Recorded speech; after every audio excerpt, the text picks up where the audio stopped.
Salut la famille, j'espère que vous allez bien, j'espère que votre nuit a été bonne. Chez certains d'entre nous, on a pu dormir parce qu'il n'y avait pas de match. Je vous assure, suivre la phase de groupe n'était pas du tout facile. Les matchs à 1 heure, 2 heures, 3 heures, 5 heures du matin, franchement, on se tapait des nuits blanches. Mais bon, Dieu merci, la nuit dernière, pas de match. Mais les choses vont reprendre, les gars, puisqu'il va falloir être éveillé cette nuit pour suivre Pays-Bas, Maroc. En tout cas, les gars, phase de groupe terminée. Les phases de groupe que j'ai kiffé, hein, franchement, il y avait tellement de matchs divertissants. Malgré le fait qu'il y a certaines personnes qui ont fortement critiqué la phase de groupe, disant qu'il y avait beaucoup d'affiches inutiles, beaucoup de sélections qui étaient faibles, qui ne méritaient pas de jouer la Coupe du Monde. Et il y a des personnes aussi qui disent c'est maintenant que la Coupe du Monde commence, c'est les 16e de finale, c'est la phase éliminatoire, machin. Les gars, la Coupe du Monde avait débuté le 11 juin. Oui, nous sommes en train d'entrer dans une phase plus sérieuse. Là où il ne faut pas blaguer, c'est un tour, c'est pas aller-retour comme en Champions League. C'est-à-dire, il n'y aura pas de seconde chance. Donc, les amis, on sait que les 16e de finale ont déjà débuté. Hier, l'Afrique du Sud affrontait le Canada. Victoire du Canada 1-0. C'était le match auquel on s'attendait. Deux équipes qui sont compliquées à jouer. L'Afrique du Sud, une équipe très défensive qui va essayer de profiter de tes erreurs, aller en contre-attaque, essayer de mettre ce but-là et le défendre. Le Canada aussi, hein, c'est presque la même chose, juste que voilà, le Canada aime attaquer. Le Canada a des joueurs qui sont capables de le faire. Mais bon, on s'attendait à ce match-là serré. Et un match piège, un match qui pouvait tomber d'un côté comme de l'autre. Ce but-là pouvait être aussi pour l'Afrique du Sud. Mais bon, les amis, 91e minute, tu as le capitaine du Canada qui va profiter d'une erreur défensive. Une balle qui va être mal repoussée par le défenseur. Et monsieur le capitaine qui était opportuniste, qui était là où il fallait, va claquer ce but-là, les gars. Donc, l'Afrique du Sud, deuxième sélection africaine éliminée de cette Coupe du Monde, il reste 8. Donc, les gars, moi, je vais vous donner mon pronostic. Déjà, je voyais le Canada battre l'Afrique du Sud, considérant les joueurs de qualité que le Canada possède. Donc, aucune surprise là-bas. Et donc, aujourd'hui, on aura Brésil-Japon. Je vais peut-être vous choquer, mais je pense que le Japon va passer, les gars. Je pense que collectivement, le Japon est meilleur que le Brésil. Oui, le Brésil en face a de très bons joueurs. C'est-à-dire, quand tu regardes sur le papier, tu regardes les joueurs que le Brésil a. Mais je pense que collectivement, le Japon est plus organisé, est meilleur, les gars. Donc, on aura un match serré. Vinicius va faire son taf. Mais je pense qu'à la fin de la journée, contrairement à ceux qui pensent que le Brésil va aller jusqu'en finale, moi, je pense que le chemin va s'arrêter. On aura ce premier choc-là, les gars. Je pense que le Japon va passer, les gars. Ça, c'est mon pronostic. Et ensuite, on aura Allemagne-Paraguay. Ça sera aussi un match très intéressant parce que le Paraguay, ça joue bien au foot. Mais le Paraguay a un problème physique d'énergie. Pour ceux qui avaient vu le match États-Unis-Paraguay, physiquement, les États-Unis avaient dominé cette équipe-là. Ils étaient incapables de sortir d'un pressing. Donc, si on a les Allemands qui vont presser comme ça, là, avec les Micha et consorts, je pense que ça va être compliqué pour le Paraguay. Et aussi, hein, quand on voit la qualité des joueurs que l'Allemagne a, je pense que l'Allemagne va passer. Et puis, les amis, dans la nuit, les Pays-Bas vont affronter les Brésiliens d'Afrique, le Maroc. Pour moi, le Maroc doit gagner ce match. Ils sont 5e mondial. Ils sont la meilleure nation de football africaine. Mais vous voyez, les Marocains ne m'ont pas impressionné en phase de groupe. Hein. Quand je les vois vanner les Sénégalais, parce que eux, ils étaient en train de souhaiter que le Sénégal soit éliminé. Parce que le Sénégal avait perdu ses 2 premiers matchs et lors du dernier match, on était en mode expert comptable, calculant le nombre de buts qu'il fallait pour que le Sénégal puisse se qualifier, puisse passer en 16e de finale. Oui, le Sénégal n'a pas été bon en phase de groupe. Oui, le Sénégal n'a pas été à la hauteur des attentes. Le Sénégal n'a pas montré son statut de champion d'Afrique. Mais les Marocains n'ont pas aussi fait une phase de groupe flamboyante. Pour moi, ça a été décevant. C'est-à-dire, les attentes que j'avais concernant le Maroc, ils n'ont pas su être à ce niveau-là, les gars.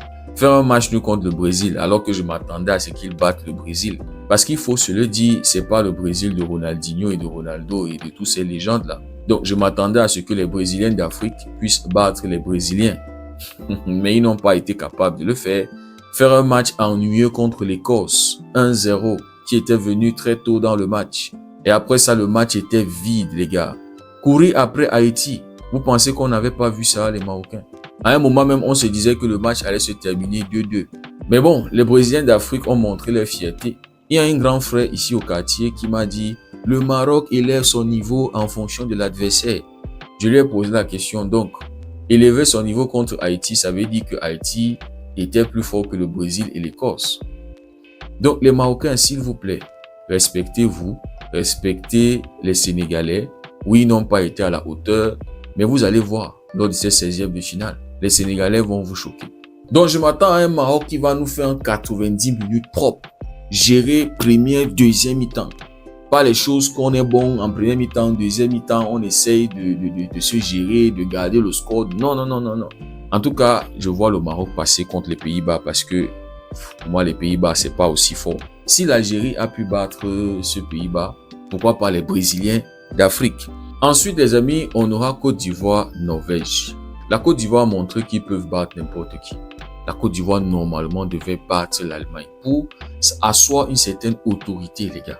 Perdre contre l'Allemagne était une erreur professionnelle. En tout cas, la Côte d'Ivoire a montré qu'ils sont capables de rivaliser contre n'importe quelle sélection. Argentine, France, ils ont battu la France d'ailleurs. Portugal, Angleterre, la Côte d'Ivoire est capable, les gars. Donc, mon pronostic, c'est que la Côte d'Ivoire va battre la Norvège. La Côte d'Ivoire va passer. Donc, ça fait 2 sélections africaines qui vont aller en 8e de finale. France-Suède. La Suède est faible. Ce match, je ne serais pas surpris d'un doublé, triplé de Mbappé. Surtout que Messi est devant lui. Messi ne fait que lui voler la vedette. Et aussi, après le triplé de Dembélé. Donc, la France va passer contre la Suède. La Suède est trop faible. Décevant, les gars. Après le 5 contre la Tunisie, je me disais que on pouvait compter sur eux. Mais on avait tous vu le score qui s'était mangé contre les Pays-Bas. La France va passer contre la Suède. Je vois une humiliation de la Suède, les gars. Ensuite, on aura Mexico-Équateur. Le Mexique, c'est une top équipe. Collectivement, individuellement. On les a vus en phase de groupe. 3 sur 3, 9 sur 9. L'Équateur, ça avait galéré en phase de groupe, les gars. Il avait fallu battre l'Allemagne en dernière journée pour pouvoir passer. Donc, le Mexique-Équateur va être très, très divertissant, les gars. C'est un match qui va être très, très tendu. Mais je pense qu'avec ce que le Mexique a montré, le Mexique doit battre l'Équateur, les gars. Et ensuite, on aura Angleterre-Congo. Les Congolais ont été héroïques en phase de groupe. C'est leur première qualification pour les éliminatoires en Coupe du Monde. C'est-à-dire, le Congo n'a fait qu'écrire l'histoire du football congolais et surtout du football africain. On sera tous derrière le Congo pour qu'il réalise un autre exploit. Ça va pas être facile contre l'Angleterre. Il va falloir attraper Harry Kane. Surtout, il va falloir gérer ce monsieur-là parce que c'est un poison pour toute équipe. Donc, je vais aller avec le Congo dans mon pronostic. Ça va être un match super compliqué, serré. Je vais prier que l'Angleterre ne soit pas dans un bon jour. Parce que dans un bon jour, l'Angleterre est capable de te mettre 4 buts. Mais dans un mauvais jour, l'Angleterre est capable de faire 0-0, 1-1. On les avait vus lors de l'Euro. Ça marquait des 1 but, ça faisait des matchs nuls, ça allait en prolongation. Bref, l'Angleterre est capable du très bon et du très mauvais. Donc, on va souhaiter qu'ils soient dans un mauvais jour et que les Congolais soient à leur prime. C'est un match où il va falloir être super clinique. Il va falloir être méchant devant les goals. Une occasion, tu le plantes. Il va falloir être super concentré en défense. Super concentré. Mbassi va devoir être à son prime, comme il était quand ils avaient affronté la Colombie. Donc, mon pronostic, c'est que le Congo va passer, les gars. Et ensuite, on aura Belgique-Sénégal. Les Belges, là, ils ne sont pas forts, les gars. C'est pas parce qu'ils ont marqué 5 buts lors de leur dernier match que ça veut dire qu'ils sont forts. Donc, je m'attends à un mea culpa de la part du Sénégal.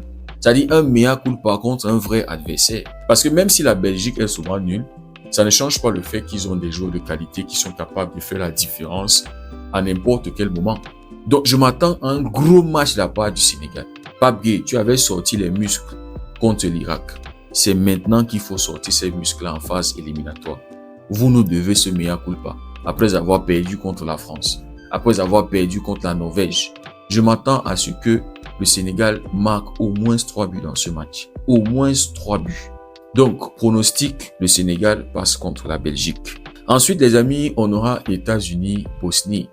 La Bosnie était passée avec 4 points. C'était un exploit, les gars. Mais je pense que les États-Unis, c'est trop fort. Physiquement et même techniquement. Offensivement aussi, ils sont très méchants, les gars.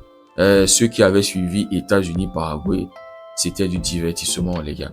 Donc, sur ce match-là, je vois les États-Unis passer. Ça ne va pas être facile parce que la Bosnie, quand même, ça défend bien.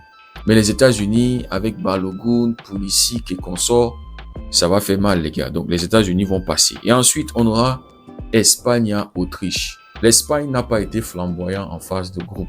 Ça a été très compliqué. Le dernier match était une boucherie contre les Uruguayens. Très, très compliqué pour les Espagnols collectivement et même individuellement. Ferran Torres aurait pu mettre le deuxième but. Franchement, Ferran ne fait pas une bonne Coupe du Monde, les gars. C'est décevant. Il n'est pas en train d'honorer le Barça dans cette Coupe du Monde, les gars. Comment est-ce qu'il va rater ce face-à-face-là?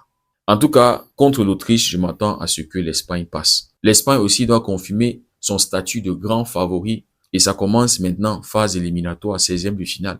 L'Autriche, lors de la dernière journée de phase de groupe, n'était pas loin de se faire éliminer par l'Algérie. Dans le temps additionnel, Riyad Mahrez avait mis le 3-2 et on se disait que c'était mort pour l'Autriche. Juste pour que quelques secondes plus tard, l'Autriche égalise et se qualifie pour les 16e de finale. Mais je pense que leur parcours va s'arrêter en 16e de finale. Parce que collectivement et individuellement, l'Espagne est meilleure que l'Autriche, les gars. L'Espagne s'encaisse très peu de buts. C'est aussi ça la force de l'Espagne. Et ensuite, les amis, on aura Portugal-Croatie. CR7 nous a dit qu'il est de retour.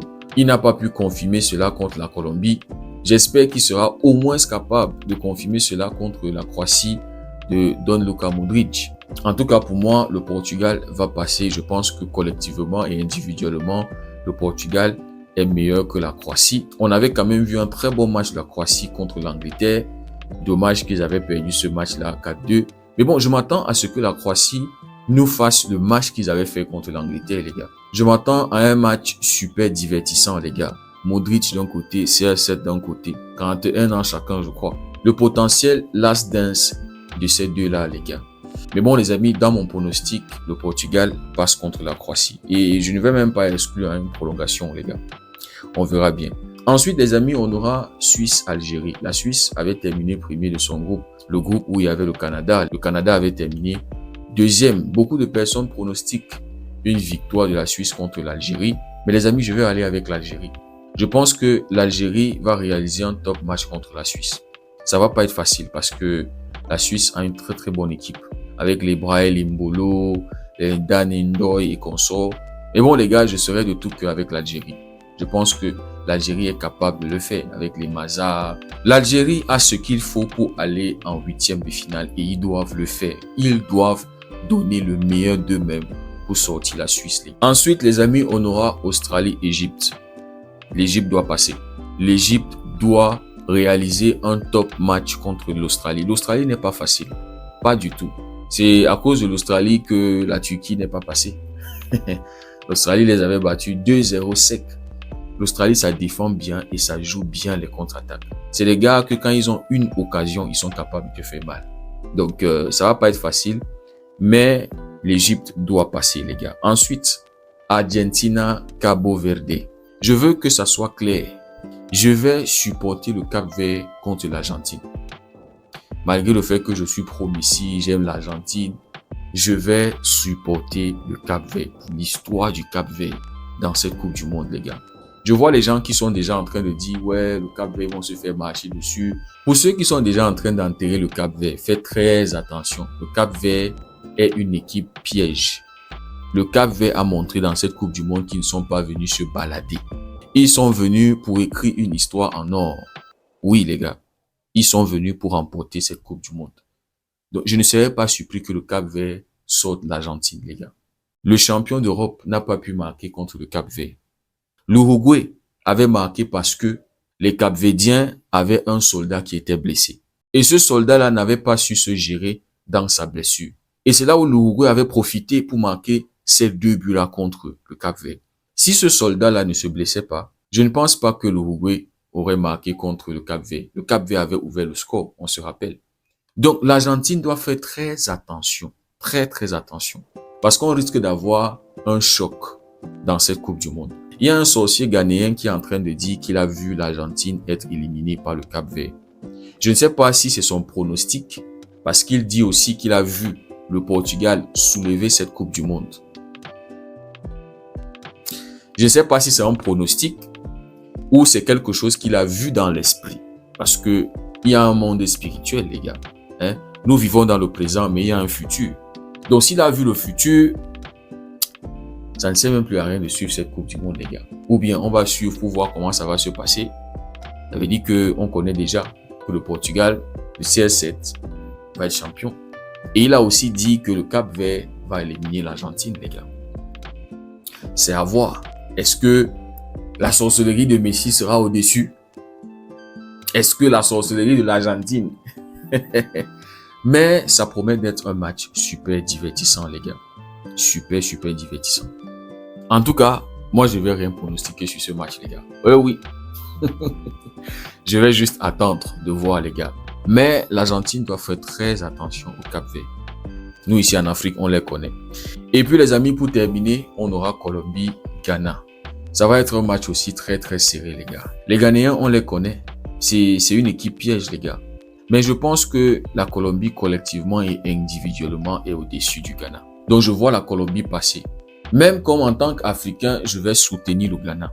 Je m'attends à ce que le Ghana réalise l'exploit. Parce que c'est le foot. Et quand vous êtes bon collectivement, quand vous êtes sérieux, quand vous savez gérer bien vos occasions, vous êtes capable de faire mal à n'importe qui. Mais si tu as un Ghana qui va gaspiller, ils seront punis, les gars. Maintenant, les amis, pour terminer, il y a des gens qui disent que le côté gauche est le côté fort, le côté droit est le côté faible. Franchement, vous n'avez pas honte. Pour moi, les deux côtés sont équilibrés. Côté gauche, tu as Allemagne, France, Pays-Bas, Maroc, Portugal, États-Unis, Espagne, Sénégal. Côté droit, tu as Brésil, Japon, Mexico, Angleterre, Côte d'Ivoire, Argentine, Colombie, Suisse, Algérie. Et vous osez dire que le côté droit est faible, les gars. Et les gens qui disent des choses comme ça sont les pro-Ronaldo. Parce qu'ils veulent justifier le fait que la FIFA est en train de favoriser l'Argentine. La FIFA est pro-Messi, la FIFA est pro-Argentine. Pour moi, les deux côtés sont équilibrés. Il y a des forts d'un côté comme de l'autre. En tout cas, les gars, voilà mon pronostic. Dites-moi dans les commentaires ce que vous en pensez. Si le contenu vous a plu, likez, partagez pour ceux qui découvrent cette communauté. N'hésitez surtout pas à nous rejoindre. Merci beaucoup d'avoir suivi la vidéo. On se dit à très bientôt. Passez une belle journée et que Dieu vous bénisse.